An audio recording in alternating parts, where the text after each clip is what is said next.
What's up, YouTube? It's Big Bad Boo Daddy here, Team Captain HOTC. Just gonna go over a Amazonas deck that I ran yesterday at the Soldiery. Obviously, I'm at home right now and I'm not at the Soldiery because of obvious reasons. People want to be on YouTube or in this video. Anyway, quick shout out to WK Dad, since he was the one who came up with a SnooSnoo deck idea. I basically used that and tweaked it a little bit here and there to kind of more suit my style. Not really going to go into details about a lot of stuff. You know, Queen makes all of them pretty much indestructible to battle. Swordswoman makes her pretty much a damage reflector. I actually won a few duels by shrinking her and ramming into bigger creatures to just deal enough damage to get the win. Trainee, bottom decks, everything she kills in battle and gains 200 attack for doing it, so no Sanguine, no toolboxes, no dandies, you get the picture. Paladin, this chick really gets big. A lot of people don't realize is that every Amazonas card, not just monsters, powers her up, so she's pretty beastly. I do not have a Tiger in this deck because it messes up Solidarity too much, and you can side into like 3 of them and just have like really ridiculous amount of power for your girls. Scouts, I'm running 3 scouts because it's really handy to just be able to activate her effect and go for a dark hole to just clear the field, or use her with a torrential to get a good clear shot, push for game sometimes, or just for the fact that you screw up someone's plan when they're trying to snatch something, or get out of a mirror force or a D prisoner, any kind of a bad situation like that. I got DD warriors here. They're in there in case can't really run over anything, or you need to get something out of the field or out of play that you can't really contend with. You can either set those or search them out with Warrior Lady. She's really nice in this deck, since most every creature in here is 1500 or lower. I'm sorry about the glare. Sage, she's there for spell and trap destruction. If damage goes through, the attack goes through, she pops a back row, and she's 14, so you can't bottomless her. Solidarity makes her a 22, still pretty beastly, and overall pretty useful.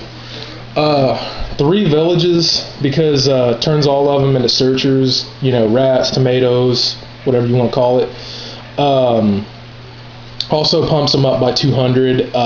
Very, very nice, and they can be destroyed by either battle or card effect controlled by the opponent, so also nice.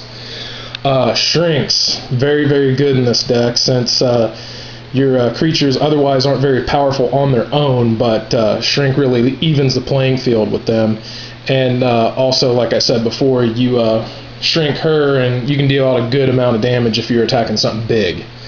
Book, you know, get something you can't handle down, or kind of mess with your opponent. Gotta set the kind of control kind of going down, so that way they don't get a whole lot there.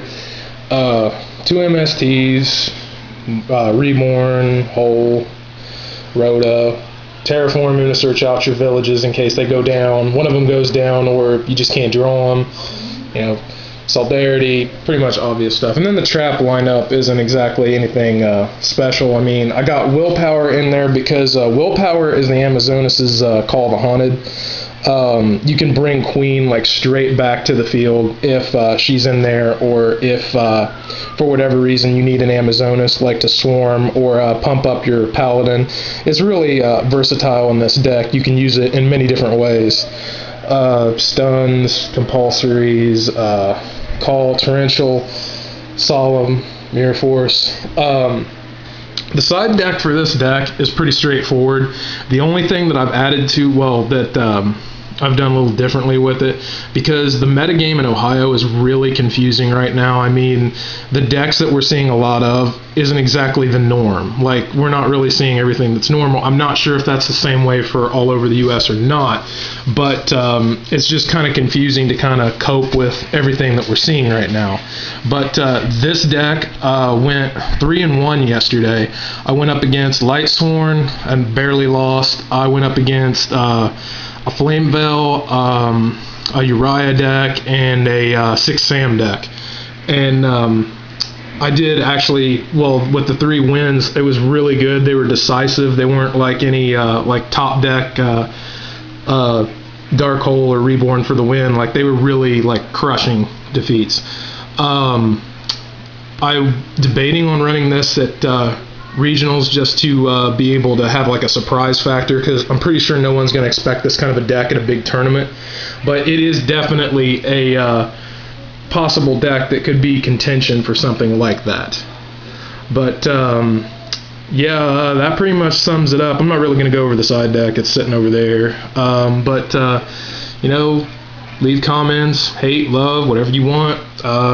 This is Boo Daddy, man. Check out Team HOTC's website, and peace.